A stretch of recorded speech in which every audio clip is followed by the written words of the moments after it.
Friends, इस video में हम how to approach a new problem, नए प्रॉब्लम को कैसे सॉल्व करना है। मैं देखता हूँ काफी लोगों को दिक्कत आती है कि अगर उन्हें नया प्रॉब्लम मिल जाए तो उनके हाथ पांव फूल जाते हैं, उन्हें समझ नहीं आता कि कैसे सॉल्व करना है। चलिए आज हम कोशिश करेंगे कि एक नए प्रॉब्लम को कैसे सॉल्व करना है, कैसे उसको छोटे प्रॉब्लम्स में तोड़े एंड छोटे प्रॉब्लम में तोड़ के उसको एक छोटे छोटे प्रॉब्लम्स को सॉल्व कर लें, उसको ज्वाइन कर लें। ये डिवाइड एंड रूल वाला जो तरीका है ना, जो ब्रिटिशर्स ने हम हमारे ऊपर रखा, ये बहुत ही कारगर तरीका है। मतलब इस तरीके ये तरीका हमेशा काम करता है। चलिए मैं बातों को साइड में करते हुए काम पे आते हैं। तो 4 स्टेप्स हैं जिसके थ्रू हम प्रॉब्लम सॉल्व करते हैं। पहला है कि अंडरस्टैंड, डिकोड, कोड, चौथा हो गया आपका ऑप्टिमाइज। एक-एक को बड़ी डिटेल में समझते हैं, विस्तार में समझते हैं। अंडरस्टैंड द प्रॉब्लम स्टेट, ये हमारा व्हाट पार्ट हो गया,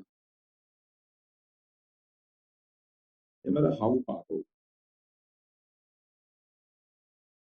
अंडरस्टैंड द प्रॉब्लम, इसके अंदर 4 स्टेप्स है। Simple, simple read problem state. पढ़े बिना तो आएगा नहीं ना, तो पढ़ना तो पड़ेगा। Read problem state, input, output, constraint. ठीक है। फाइंड क्लू,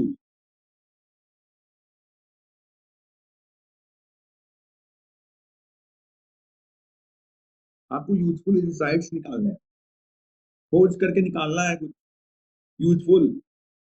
ठीक है, तो उसके वर्डिंग्स के ट्रैप में नहीं फंसना है, क्रक्स निकालने हैं, कहानी नहीं। एलिस एंड बॉब की कहानी नहीं पढ़ने बैठना है कि कौन गेम जीतेगा।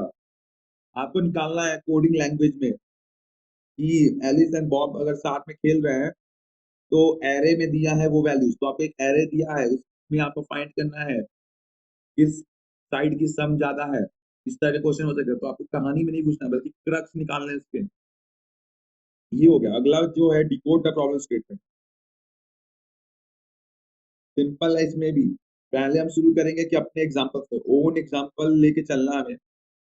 उसका एग्जांपल नहीं लेना। क्यों मैं कह रहा हूँ उसका एग्जांपल नहीं लेना, क्योंकि जब आप उसका एग्जांपल लेते हैं ना, तो उसके एग्जांपल उसके एक्सप्लेनेशन से ही आप सॉल्व कर लेते हैं। आप अपना दिमाग नहीं लगाते, और जब तक आप अपना दिमाग नहीं लगाएंगे, आपने उस क्वेश्चन को अच्छे से समझा ही नहीं है।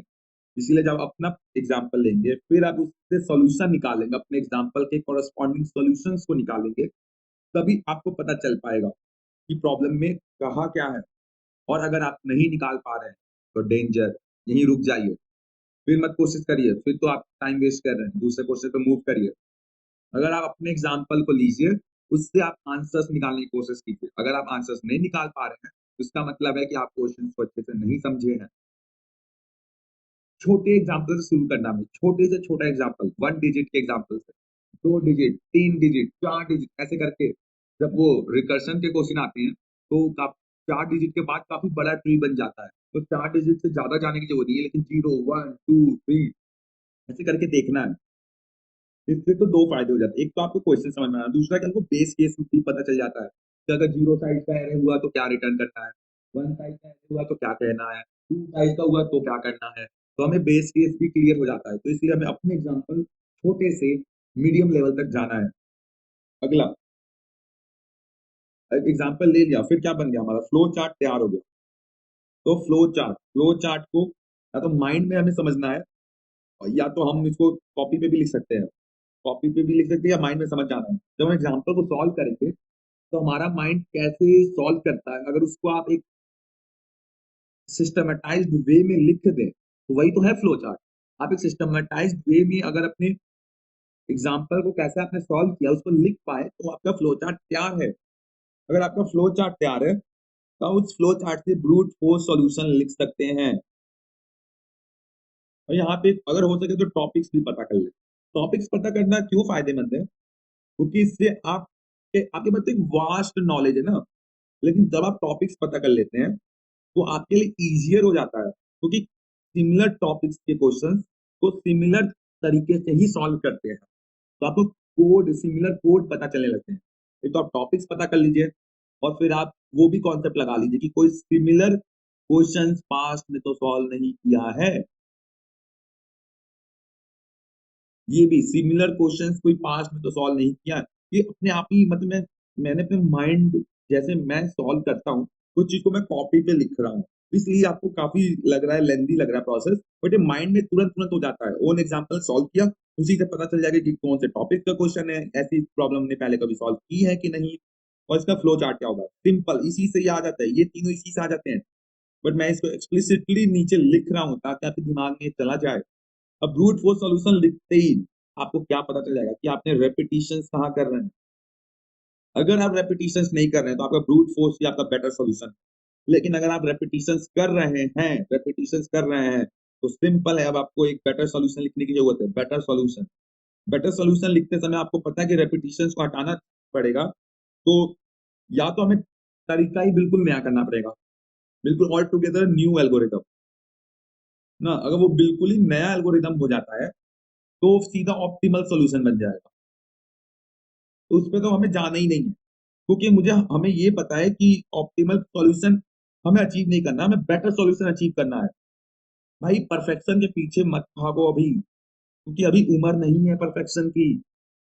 अभी काम हो जाना चाहिए, फोकस हमारा इस पे होना चाहिए कि काम हो जाए। लोगों से तो काम भी नहीं हो पा रहा, हमारा फोकस होना चाहिए कि काम हो जाए।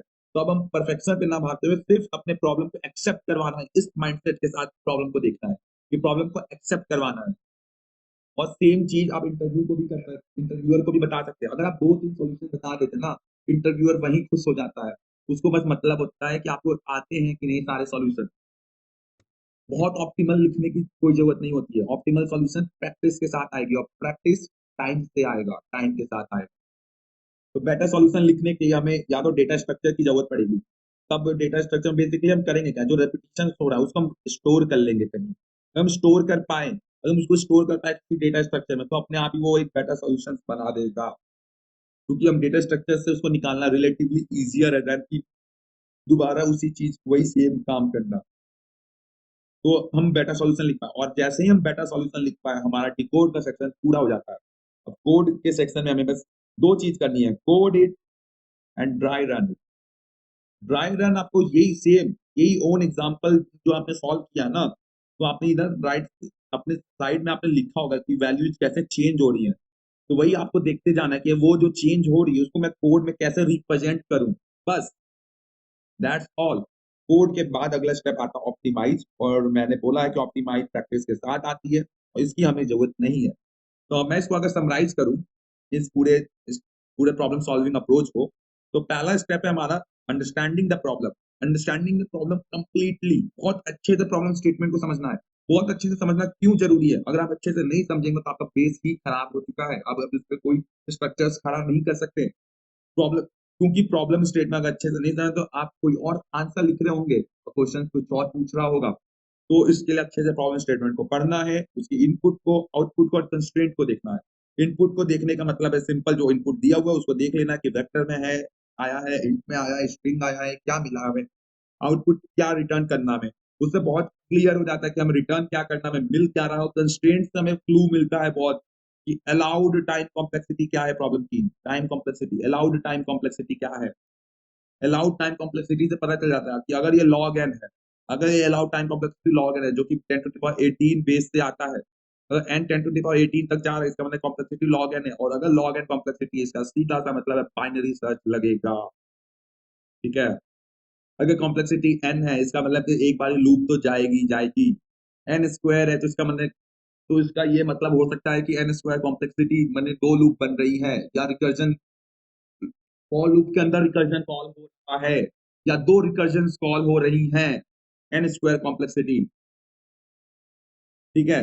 उस तो कंस्ट्रेंट से टाइम कॉम्प्लेक्सिटी का पता चलता है, अलाउड टाइम कॉम्प्लेक्सिटी, तो अलाउड टाइम कॉम्प्लेक्सिटी तो सीधा-सीधा हमें पता चल सकता है कि किस टॉपिक का क्वेश्चन और क्या लगाना है।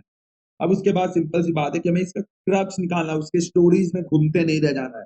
क्रक्स निकालना है कि हमें एक एरे दिया है, उसपे क्या करना है, सॉर्ट करना है कि मिनिमम एलिमेंट फाइंड करना है कि मैक्स एलिमेंट रिटर्न कर देना है। तो वो चीज़ क्रक्स निकालनी है। तो लास्ट पार्ट है फाइंड यूज़फुल इनसाइट्स। अगर ये आप नहीं निकाल रहे तो आपका काम बेकार हो जाएगा। उसके बाद अगला स्टेप है decode the problem. Decode the problem simple है, अपने एग्जांपल से उसका पूरा स्टेटमेंट पढ़ना है, जो कि ऊपर ही हो चुका है, जो कि आपके लीड कोड का मतलब पूरा पेज आपको लीड कोड का पढ़ना है बेसिकली कहूँ तो। पूरा पेज आपने लीड कोड का पढ़ लिया, अब आप अपने आ जाइए नोटपैड पे, अब यहाँ से आपका डिकोड द प्रॉब्लम शुरू हो जाता है नोटपैड पे। खुद एक एग्जांपल उठाइए, खुद एक एग्जांपल उठाना है, एकदम स्मॉल एग्जांपल से large example, middle example, large तक तो आप नहीं कर पाएंगे क्योंकि आप कंप्यूटर नहीं है, बट आप स्मॉल एग्जांपल उठा के उसको 4-5 डिजिट तक जाइए। स्ट्रिंग में अगर परमुटेशंस पूछा है तो 3-4 लेटर का परमुटेशन बनाइए और देखिए कैसी चीजें बन रही हैं। तो वो इम्पोर्टेंट ओन एग्जांपल 0 या 1 से शुरू करके 4-5 डिजिट तक जाइए। तो 4-5 एग्जांपल इस पे करिए। जैसे ये करेंगे आपको आपके माइंड में एक फ्लो चार्ट तैयार हो जाएगा कि आपने इसको कैसे सॉल्व किया है, कौन से टॉपिक से ये प्रॉब्लम आई है और किस तरह का क्या आपने कोई सिमिलर क्वेश्चन सॉल्व किए हैं पहले। ये तीनों चीज एक आपकी सॉल्यूशन से हो जाएगा कि अप्रोचिंग एग्जांपल्स करेक्टली, आपको एग्जांपल को सही से सॉल्व करना है। उसके बाद जैसे फ्लो चार्ट बन गया, आप ब्रूट फोर्स आराम से लिख सकते हैं। ब्रूट फोर्स से आपको टाइम कॉम्प्लेक्सिटी का पता लग गया। अब आपको ब्रूट फोर्स बस फोकस करना है रेपिटेशंस पे, कहाँ रेपिटेशंस हो रही हैं। अगर रेपिटेशंस नहीं हो रही हैं तो वही आपका बेटर सॉल्यूशन है। अगर रेपिटेशंस हो रही है तो रेपिटेशंस को हटाना में किसी डेटा स्ट्रक्चर्स के यूज से, और अगर डेटा स्ट्रक्चर के यूज से हम रेपिटेशंस हटा पा रहे हैं तो हमारा बेटर सॉल्यूशन बन चुका। अब हमें कुछ करने की जरूरत नहीं, बस कोड करिए और बाय बाय, हो चुका है आपका प्रॉब्लम सॉल्व। आप इसको काफी बार प्रैक्टिस कीजिए इस चीज को और आपको समझ में आ जाएगा कि मैं क्या कहना चाह रहा हूँ। मिलते हैं अगले वीडियो में, तब तक के लिए टेक केयर, बाय बाय।